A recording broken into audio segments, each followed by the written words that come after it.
Hello, everyone. Happy Thursday. I want to wish everybody an extra happy day today.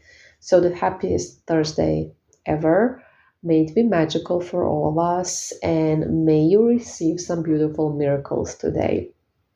Okay, now let's start with today's topic, which is going to be negative thinking. So, guys, let's talk about negative thinking. Obviously, negative thoughts are a normal part of thinking process. We all experience negative thoughts on a daily basis and that is perfectly normal. However, when negative thinking becomes, something that is bothering you, that is bringing a lot of worry and anxiety, and it's even interfering with your day to day life, then you have a serious problem, obviously. So, these negative thoughts, they're basically coming from your fears. So, it's like anxiety, fear coming and talking to you. Okay? So, let's give you some techniques for these negative thoughts that, of course, will not probably resonate with everybody because we are all very different, obviously. Our brains are wired differently. So, if this doesn't work for you, there are other techniques on the channel that you can find. But I really want to emphasize that everybody is an individual. And since obviously I can give you specific techniques for your case in coaching like this when I'm doing something general. I'm fully aware, and you have to be aware that it's just not going to be for everyone. And that's just how it is. We are all extremely different. It's kind of like some of us have sensitive stomachs, some do not. Some have allergies, some do not. It's like we are so different on so many levels. Some of us are good at sports, some are not. We are so different. And I think that we forget that. And the reason why I'm mentioning this has nothing to do with the topic, actually. But I'm mentioning it because I have noticed that we just like to assume, right? That's what the brain does. It loves to be a prophet. So we like to assume why somebody said something, why somebody did something. But the truth is that some people are just extremely different than we are. So when you're thinking about, but how could they say that? How could they do that? Well, they're different. To them, it probably seemed logical, right? So having said that, let's get back into the topic. So the technique. So, negative thoughts, like I said, are basically your limiting beliefs and your fears. They are not you. And what we tend to do is we tend to believe them because to us, they may seem very logical at that point. And like, they're telling the truth. And even like their intuition, which is absolutely not true. So, you gotta treat them in a very specific way. Number one is that you don't want to force anything and you don't want to avoid them. So, as you guys probably already know, and I have talked about this a lot on the channel, so you probably do, and you have it in your instructions. Forceful energy does not work. So, when you're trying to force something, you're chasing that. And when you chase something, you do not receive what you want. So, specifically with negative thinking, if you're trying to forcefully get rid of them, it's simply not going to work. It's not going to work. So, instead of that, I want you to accept them. Okay, I'm having a negative thought. This is my anxiety. This is not true. Remind yourself, this is not true. No, it's not intuition. No, it is anxiety and it's absolutely not true. But allow them to be there. Do not overthink them, however, do not overanalyze them. That's what they want. Simply allow them and let them pass because they will if you allow them. If you forcefully try to ignore them or get rid of them, that is when they're going to stick around longer. Okay.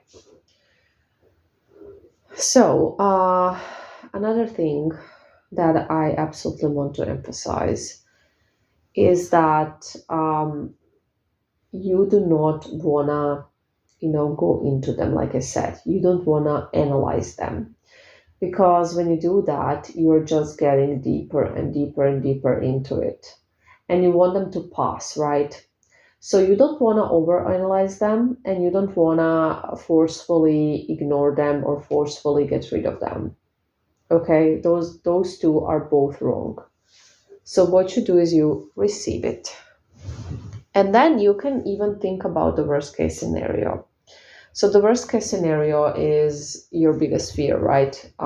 What if they never reply? What's going to happen? And then think what's going to happen. And you're going to see that it's not that scary. It's not a threat.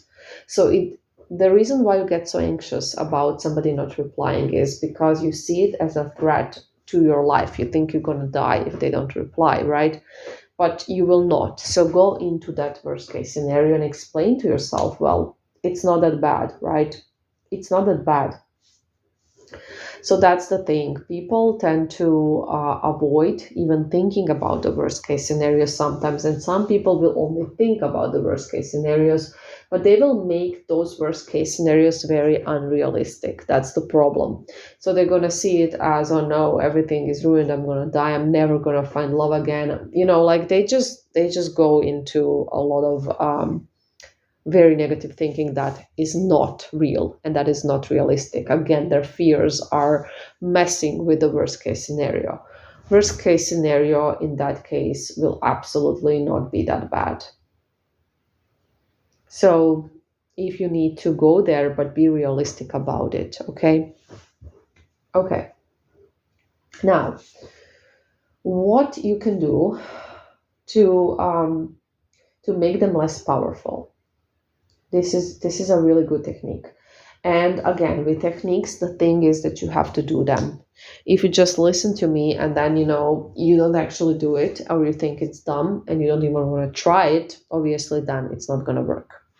But anyways, we want to make your negative thinking less powerful, to have less power over you, because basically these fears that you're having, they seem very real to you, and like the negative thoughts seem like the truth, and your brain sees them as facts when indeed they're not, but your brain just at that moment of anxiety can't tell the difference. So you want to take away their power, because they have power over you at the moment. So this is a really cute little way to do it. You're going to give them a name, and you're going to give them a name based on a person or somebody. It doesn't have to be somebody you know in real life. It can be a celebrity or, a politician, anything. But a person that you dislike and whose opinion you find, dumb, whose opinion you do not find relevant, person you would not believe. We all have such people. If not around us, then definitely there are people that we think about in that way. Like, I don't know, whoever. I'm not going to name a celebrity in this case, but you can. Oh, absolutely, I can't think of anyone. But basically, name them after that person. So remember, somebody, it can be a celebrity, it can be a politician, it can be even, your neighbor or your coworker that you don't find relevant, or an ex, or maybe not an ex. I don't know, anybody, anybody that you find irrelevant, somebody whose opinion means nothing to you, somebody who you think, has a really wrong opinion about everything, and you would never, if this person told you something, you would never think that this is a fact. That type of person. I'm sure that you all have one. If you think really deeply about it, I'm pretty sure that everybody can find a person like that. And you're going to use their name, and every time you have a negative thought or limiting belief, which is basically going to be a negative thought about yourself, or about how your person feels, or about what's going to happen, or whatever, about your appearance, about your birth, anything, you're gonna tell that negative thought because you're gonna treat it as that person, right? So I don't know. I'm just gonna use a random name. You're gonna say, Peter, shut up. I mean, Peter, come on, shut up. Ugh, nobody believes you, Peter. You're so annoying. And every single time you're gonna practice that.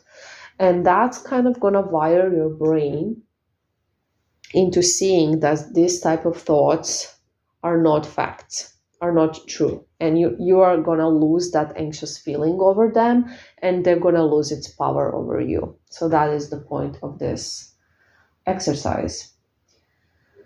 And this particular exercise also makes this difference between you and the thoughts, because you guys are not your thoughts.